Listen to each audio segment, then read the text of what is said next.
Good morning, नमस्ते India. मैं आपका दोस्त, आपका होस्ट, आप सभी को स्वागत करता हूं। Justification by faith and evangelistic media ministry प्रस्तुत करता है हर दिन का शुरुआत खुदा के ही वचन के साथ, दैनिक वचन बचना और बचाना में। आज बुधवार है, 22 जून 2022। आज का विषय है हर एक विश्वासी मसीह में धनी है। हर एक विश्वासी धनी है। वचन लिया गया है इफिसियों की पुस्तक 1:3। यहाँ इस प्रकार लिखा गया है, हमारे प्रभु यीशु मसीह के परमेश्वर और पिता का धन्यवाद हो कि उसने हमें मसीह में स्वर्गीय स्थानों में सब प्रकार की आत्मिक आशीष दी है। प्रभु का धन्यवाद हो और वचन पढ़ाई सुनाई पे खुदावन आशीष करे। देखिए आज का वचन जो कहता है, हम जितने भी विश्वासी हैं, जितने भी विश्वासी सुनते हैं, बोलते हैं, सभी विश्वासी हम धनी हैं, हम प्रभु में धनी हैं। चाहे हम संसार में गरीब क्यों ना हो, चाहे हमारा संसार में बहुत सारे आशा नहीं मिलता है, बहुत सारे हमारे पास बहुत सारे रास्ते नहीं होते हैं संसार में, पर खुदावन में हमारा बहुत सारा रास्ता है। खुदावन हमें वो, उसके लिए हम एक हैं और हमारे लिए वो एक है, और उसी तरीक़ा से वो हमें आशीष करता है। देखिए हमें जब हमारा रिसोर्सेस, हमारा जो आने वाला जगह बंद हो जाता है तो हम निराश हो जाते हैं। जहाँ से हमें मिलना चाहिए वहाँ से हमें मिलना बंद हो जाए, हम निराश हो जाते हैं, राइट।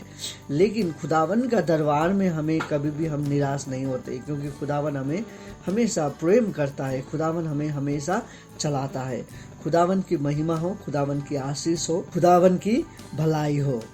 देखिए आज का वचन जो कहता है हर एक विश्वासी खुदा में धनी है। देखिए हम जब भी बैंक में जाते हैं, हमारा चेक लेकर, हमारा जो चेक बुक होता है उसमें हम कुछ कीमत लिख के जब हम बैंक में जाते हैं, लंबा लाइन होता है, वो लाइन देख के हम निराश हो जाते हैं, पर जो हाथ में हमारा चेक होता है उससे हमें एक आशा मिलता है कि नहीं, हमें कुछ मिलेगा बोल के हम लाइन में लगते हैं। बहुत समस्या के बाद, बहुत लंबे समय के बाद हम काउंटर के सामने पहुंचते हैं, पर जब चेक देते हैं वो बोलता है कि आपका चेक में पैसा नहीं मिलेगा क्योंकि आपका अकाउंट में बैलेंस नहीं है। सो ऐसा सुनने के बाद, इतने समय के बाद, इतने समस्या के बाद आप जब पहुंचते हैं तो हम निराश का सामना करना पड़ता है हमें, राइट।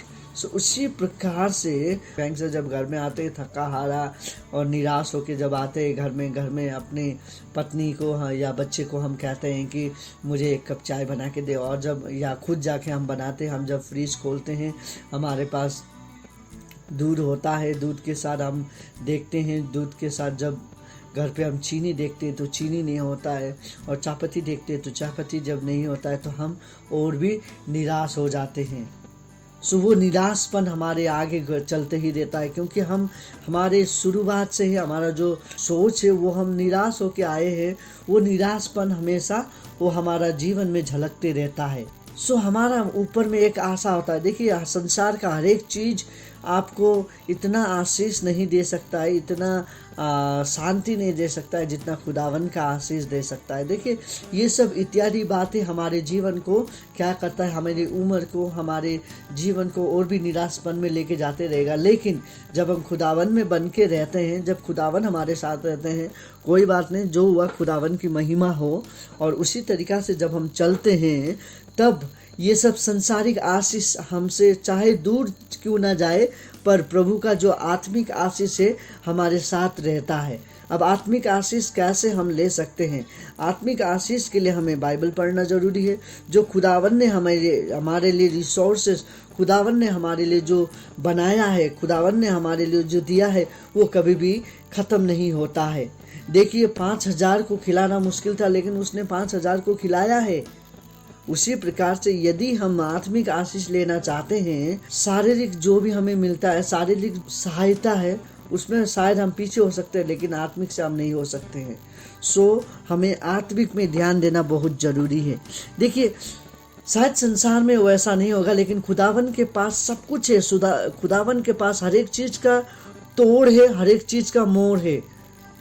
देखिए खुदावन वो कर सकता है, क्योंकि वो धनी है, क्योंकि क्योंकि वो खुदावन है, कि उसका जो प्रेम करने का जो तरीका है वो अलग है। उसका प्रेम करने का तरीका में कोई मतलब नहीं होता है। शायद हम किसी को प्रेम करते हैं तो कुछ ना कुछ मतलब से करेंगे, लेकिन खुदावन का आगे खुदावन कभी भी हमें वैसा नहीं करता है। खुदावन का प्रेम करने का तरीका अलग है, और उसका वो जब प्रेम करता है तो हम आशीषित होते हैं। उसी प्रकार से खुदावन का आशीष, खुदावन का महिमा, खुदावन का अनुग्रह वो संसार के हर एक चीज से बड़ा है, संसार के हर एक चीज के तुल्य नहीं आता है, संसार के पापों से बड़ा है। हालेलुया। खुदावन की महिमा हो, खुदावन की प्रशंसा हो। उसका जो जीवन है, उसका जो आशीष है, उसका जो अनुग्रह है, उसका जो जीवन है, हमें हमारे जीवन में चलने के लिए बहुत बड़ा कारण बनता है, बहुत बड़ा एक जरिया बनता है, ताकि हम उसको लेके चल सके। इफिशियंस 2:4 और 5 में जब हम पढ़ते हैं, उसमें भी हम बहुत कुछ अच्छी बातें सीख सकते हैं खुदावन के तरीका। देखिए खुदावन क्या क्या कहता है बोल के।